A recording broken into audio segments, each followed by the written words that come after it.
Hola, hoy estoy en un Fiat 500. En este video te mostraré cómo cambiar el modo de pantalla entre automático y manual. Al principio, mira la pantalla y ahora toca el botón del coche. Entra en configuración y selecciona el modo de pantalla entre automático y manual.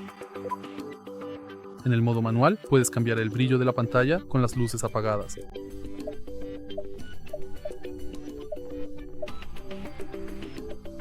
Configura el tema, las unidades, el sonido táctil de la pantalla y muestra las etiquetas de la barra de categorías principales. En automático, solo puedes cambiar estas configuraciones aquí mismo. Si te ha resultado útil este video, por favor deja un like, comenta y suscríbete.